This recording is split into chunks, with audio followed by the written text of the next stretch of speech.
Yes. Fellow Toastmasters and guests. Part of Toastmasters is not only communication, but it is leadership. Toastmasters has a standalone program called the High Performance Leadership. And even if, as Toastmasters, you're not thinking of becoming a distinguished Toastmasters, which this program is required in, I suggest that you all participate in this manual. It has been an eye-opening experience for me. I knew I had to proceed with this project in order to get my distinguished Toastmaster. I got the manual, I read over it, and I decided I knew the perfect project that I was going to do. Back in June, I presented a speech to this club that said, I figured it out. I am going to do a membership directory for the Wenatchee Business Professional Women's Association. It's something that we do not have as an organization, and we find it that it would be very valuable. Other organizations I know have it, such as the Chamber of Commerce. They want to help businesses grow, so they list different types of businesses and their members who are in the program. I approached the membership committee person and said, I know that this has been something that you've wanted to do. Could I take this on? Because I need to have this project for Toastmasters. And it was a great way to also give a plug for Toastmasters, because she said, what is that? Well, how can I get involved? And I told her about Toastmasters and how the two kind of intertwine with one another. I'm supposed to give a speech now because I've come to the end of my project, the High Performance Leadership. And I'm supposed to tell you the results. And in the book it says, did you succeed or were you unsuccessful? Was it a failure? And I'm here to tell you that it was very unsuccessful. It was an eye-opening experience for me. I gathered my team. I got about 5 people who said, yes, I'm interested. Now, how many of you hear a project and you think that sounds great, and you raise your hand and say, yes, yes, me. And then when they call you and say when the meeting is going to be, oh, I can't make it that day. I've overcommitted. It dwindled down to 3 others that were going to help me. But that's a great number. If you have too many people helping you, it just is too chaotic. And it's easier to arrange meetings.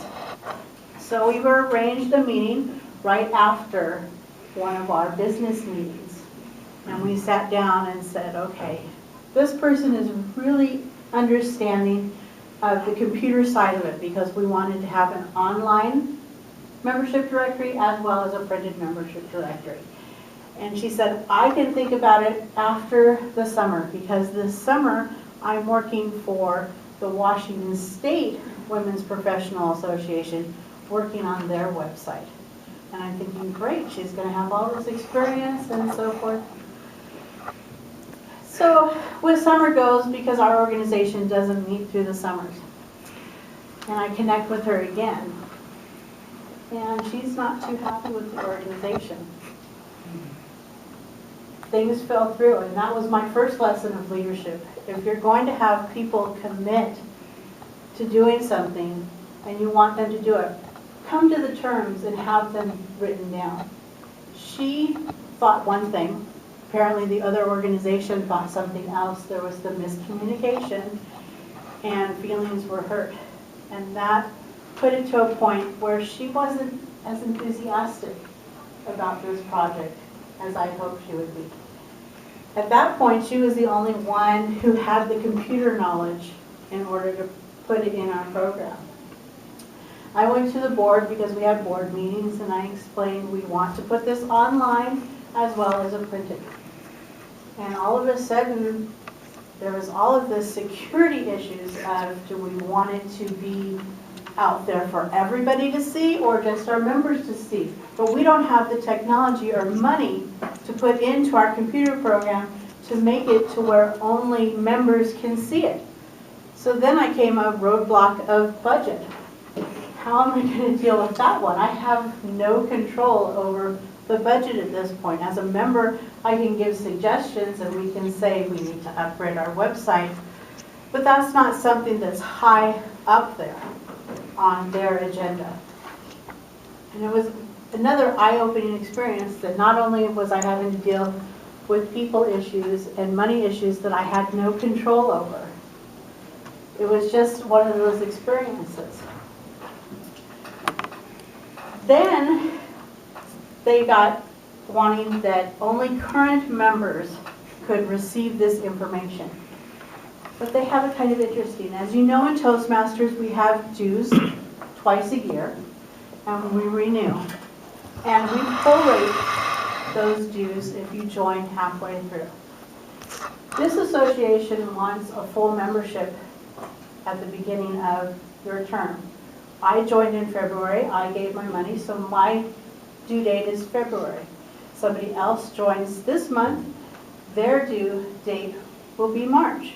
Somebody joins in September, their due date is in September.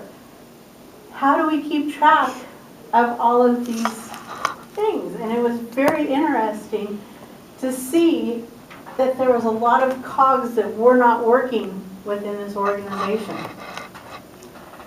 So therefore, my directory did not get out in October for the big annual Women's Professional meeting and honoring women.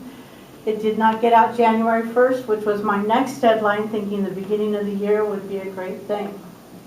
But it is still in the works. I haven't given up, even though my project for Toastmasters is done. And I've even thrown my name in the hat to be a board member for this organization so that I can perform and let them know that things need to be fixed within the organization. I suggest all of you do this manual. It is something that is very time worthwhile, and you'll get a lot of insight, not only into your personality and how to deal with things, but also how other things work and how to become a better leader.